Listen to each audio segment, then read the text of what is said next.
My sister didn't hesitate. Her voice was clean practiced. It's only for family. I stood there with my phone pressed to my ear, realizing I'd just been uninvited from my parents' anniversary party, the one I helped pay for. In one sentence, I stopped being a daughter and became an inconvenience. I didn't argue. I didn't cry. I felt something colder settle in. Because if I wasn't family anymore, I wasn't obligated either, and the choice I made next would unravel everything they thought they controlled. Before I tell you how it unfolded, tap like comment where you're listening from. If you felt erased, share it. My name is Larissa. I'm in my mid-30s and I make my living as a freelance photographer. Nothing flashy, no company name worth dropping, just me, my camera, and long hours chasing light that feels honest. I've always liked work where results speak quietly for themselves. Maybe that's why my family learned early on that I wouldn't make noise even when I was carrying more than my share. From the outside, my family looked steady, respectable, the kind neighbors described as close. Holiday cards on the fridge, framed photos lining the hallway, smiles that knew how to hold for just long enough. Inside, though, roles were fixed early. My sister was the one everyone talked about. Talented, charismatic, the center of every story. My brother was the planner, the voice of reason, always explaining why things were the way they were. And then there was me, reliable, quiet, the one who made problems disappear without asking to be seen doing it. Money was how I helped, not because anyone demanded it outright, but because the need was always implied. A message about repairs that couldn't wait, bills that stacked up faster than expected, a rough patch that would only be temporary. I sent payments the way some people send apologies quickly, instinctively without wanting credit. Every transfer felt like proof I belonged. Like if I kept the foundation solid, no one would question my place in the family. Gratitude came in small doses. A brief thank you, a soft, "you're a lifesaver." Then the subject would change. No one asked how it felt to always be the one filling the gap. No one wondered what it cost me to stay that dependable. I told myself that's just how families work. Someone has to be the steady one. When my parents' anniversary started coming up, I heard about it sideways. Not from them, not from an invitation, just hints. A comment about dates, a remark about how everyone would be together. I assumed my name was already included the way it always had been. Why wouldn't it be I'd help cover the costs? I'd supported them for years. I was their daughter. That assumption lasted right up until it didn't. Right up until I realized I wasn't part of the picture they were celebrating. And that realization didn't hit all at once. It crept in quietly, the way truth does when it's been waiting for you to catch up. By the time I understood what was really happening, it was already too late to pretend this was just a misunderstanding. The weeks leading up to the anniversary moved strangely. Nothing dramatic happened at first. No arguments, no blow-ups, just small requests spaced close enough together that I felt them before I questioned them. My sister texted one afternoon, casual as ever. She needed help covering travel costs for a relative. "It's not much," she said. The number wasn't outrageous, but it wasn't small either. I stared at the message longer than usual. Something in me hesitated. Not because I couldn't afford it, but because I was tired of pretending these asks were temporary. So I said no. Just one word, no explanation, no apology attached. The reply came fast. Not angry, disappointed. The kind that's meant to bruise quietly. She told me she didn't expect this from me, that everyone was counting on things going smoothly, that I was putting unnecessary stress on our parents during an important time. The guilt slid in on reflex. I almost gave in. Almost. But I didn't. That's when the temperature changed. Calls slowed. Messages became shorter. When I reached out, conversations ended quickly, wrapped in politeness so thin it felt sharp. I told myself I was imagining it. Families go through phases. People get busy. But the silence had weight. It pressed in steady and deliberate. A few days later, I finally asked the question I'd been circling. I called my sister and mentioned the anniversary directly. I said I wanted to confirm details. Dates, location, simple things. There was a pause. Not a dropped call, not bad service. A pause long enough to say she was choosing her words. Then she said it again. "It's only for family." She didn't raise her voice. She didn't explain. She said it like it was obvious, like she was reminding me of something I should have known all along. I remember looking at my hand while she spoke, noticing how tightly I was gripping the phone. My knuckles had gone pale. I asked her what she meant. Another pause.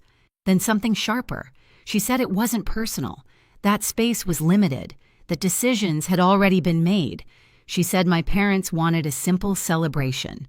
She said a lot of things without saying the one thing that mattered. I wasn't invited, not forgotten, not overlooked, excluded. After the call ended, I sat in my car with the engine off, listening to the faint hum of traffic nearby. I replayed the last few years in my head. Every payment, every late-night conversation where I reassured them things would be okay. Every time I stepped in so no one else had to feel uncomfortable. I thought about the guest list I'd heard mentioned, the people who made the cut. Friends, relatives, neighbors, people who hadn't helped keep the lights on. That's when it landed fully. I hadn't been funding a family. I'd been financing a version of it that didn't need me present. I wasn't a daughter in that picture. I was a line item, useful, silent, replaceable. And once I saw it, that clearly I couldn't unsee it. What broke me wasn't the party. It was understanding that this wasn't a mistake. It was a choice, one they were comfortable making. That night, everything went quiet in a way I wasn't used to. Not the comforting kind of quiet, the kind that makes you notice the hum of the fridge, the tick of the wall clock, the way your own breathing sounds unfamiliar when no one else is asking anything from you. I didn't cry. That surprised me. I kept waiting for the wave to hit the anger, the sadness, the urge to explain myself to someone who might finally understand. It never came. What settled in instead was a clear, almost clinical calm. I sat at my desk and opened my laptop not to work but out of habit. The screen glowed back at me with half-edited photos, light and shadow. People framed carefully so you could see who they were without being told. I realized I'd been doing the opposite in my own life, overexposing myself so others could stand comfortably in the frame. I closed the laptop. For the first time in years, I didn't think about what I owed anyone. I thought about what it would feel like to step out of the role I'd been cast in. Not dramatically, not angrily, just quietly. The realization came fully formed if I wasn't family to them, then I didn't need to keep performing like I was. I didn't need to argue that point. I didn't need permission to stop. I packed slowly. Not like someone running away, like someone being deliberate. Camera first, the good lens, a couple of memory cards, clothes that felt like me, not like someone visiting out of obligation. I lined everything up on the bed and noticed my hands weren't shaking. I called my best friend. She picked up on the second ring. I told her I was leaving town. I didn't explain why. I didn't have to. She asked where. I said, Paris, surprising myself with how easy it was to say out loud. She didn't laugh. She didn't question it. She said she'd help me book it and told me to send my dates. That was it. No speeches, no advice, just support. Later, as I zipped the suitcase closed, I felt something shift. I wasn't choosing distance to punish anyone. I was choosing space so I could hear myself think again. The difference mattered. At the airport the next morning, the world felt oddly neutral. No one knew me. No one expected anything. I boarded the plane surrounded by strangers and felt lighter than I had in years. As the city shrank below the window, I didn't feel like I was leaving something behind. I felt like I was finally stepping towards something I'd postponed for too long. This wasn't revenge. Not yet. It wasn't even defiance. It was the first boundary I'd ever set without explaining myself. And once that line was drawn, I knew things wouldn't go back to the way they were. Because the version of me that kept everyone comfortable at my own expense didn't fit anymore. The anniversary weekend arrived quietly for me. Paris woke up without knowing anything about my family. Lights slid between buildings. Scooters rattled past cafes setting out chairs. I stood at the window of my small hotel room, coffee warming my hands, and felt something unfamiliar settle in permission. No one here needed anything from me. No one was waiting to see what I would cover, fix, or smooth over. Back home, the party was already in motion. I didn't see it, but I could picture it perfectly. My mother would have insisted on white linens. My father would stand a little too stiff in his jacket, smiling for photos. The room would be filled with people who knew our family just well enough to admire it. A band in the corner, glasses clinking, laughter rising and falling on cue, and one chair missing. I hadn't planned anything dramatic. That part matters. I didn't wake up intending to make a statement. I didn't craft a message or rehearse a line. I went out that afternoon and did what I always do when I'm somewhere new. I walked until something caught my eye. The river looked like brushed metal under the late sun. Couples leaned against the railing. A street musician tuned his instrument testing notes softly. I lifted my camera and followed the light frame by frame. I wasn't trying to capture perfection. I was looking for honesty. Later, back in my room, I edited a few shots. Nothing heavy.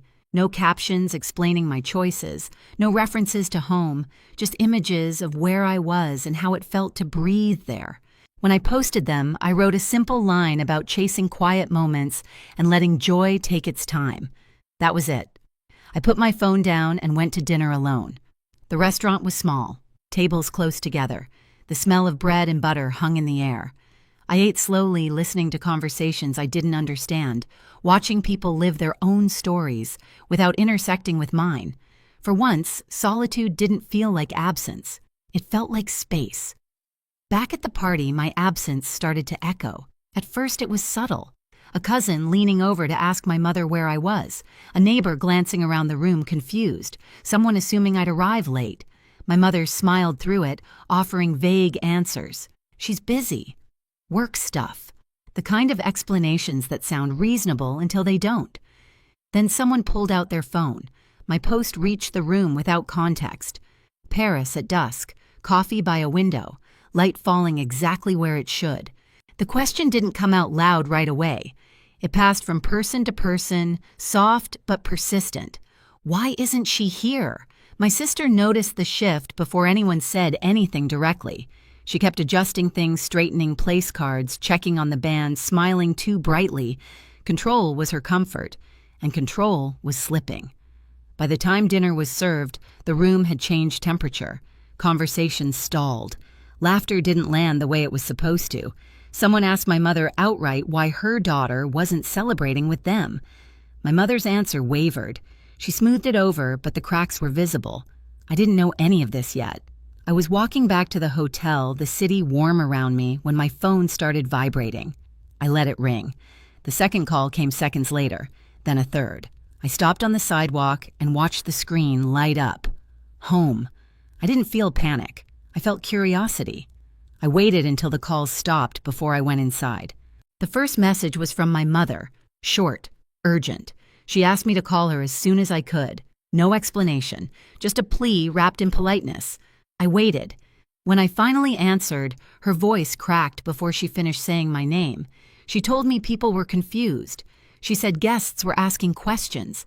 She said things were getting out of hand. I listened without interrupting, leaning against the window, watching headlights move along the street below. Then she said it.